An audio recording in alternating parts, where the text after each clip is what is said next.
We got Will Connors from Toronto to talk to us about RIM. Will, you have outlined various things they can do to get their mojo back. Take us through them. Well, at this point, the most likely scenario is that they try to stay the course that the new CEO has outlined, which means holding off any potential overtakers until they can come out with these new line of phones, which aren't expected until later in the year, sometime in the fall. But that scenario becomes more challenging the longer it takes for them to come out and the lower the stock drops.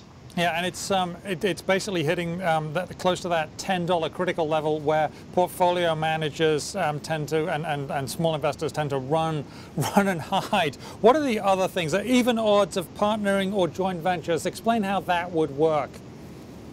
Well, this is kind of the scenarios they were pursuing last year when they were still helmed by the two longtime CEOs, and that would be some kind of partnership with the likes of Samsung or the Chinese phone maker HTC, which were in talks with RIM last year about licensing RIM's operating system.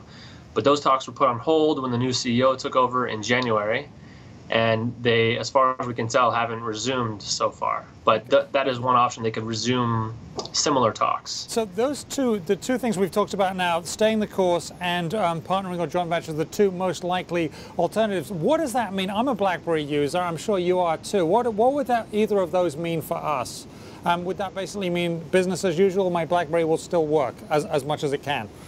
Right. That means business as usual for BlackBerry customers. There might just be additional companies using that software, which would be a good thing for the company if outside smartphone makers thought that the operating system RIM was producing was strong enough to use on their own phones. But there's no indication that that is going to happen at this point. Okay, now you've got some other alternatives. One is sell parts of the company off. What could that mean in your view?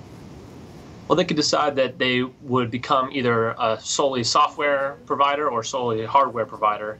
Most analysts think that they would be wise to sell the hardware business, which means the actual, the physical handsets. But that would be tough because RIM has been making physical handsets or pagers since the early 80s.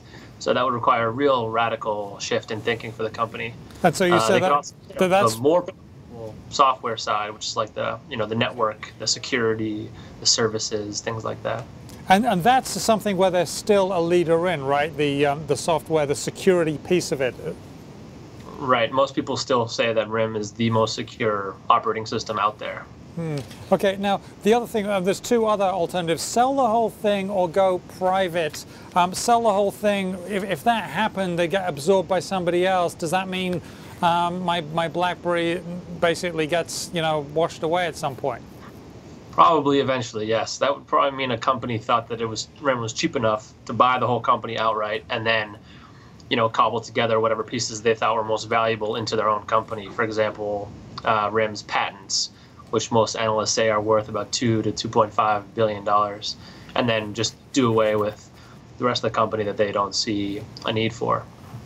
So, Will, you've got your finger on the pulse inside RIM with your fingers in there, your ear to the ground. What's the mood like, and does it seem to be deteriorating?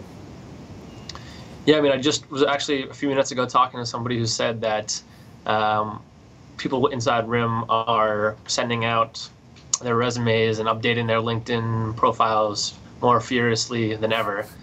So I think the writing is on the wall that a huge round of layoffs are coming, and that nobody's job necessarily is guaranteed. Even the people working on this next line of phones, they also have to think that their heads could be on the chopping block. So morale's not good when huge layoffs are around the corner. And of course, all that makes it harder to turn around the company. It's a tough spot they are in.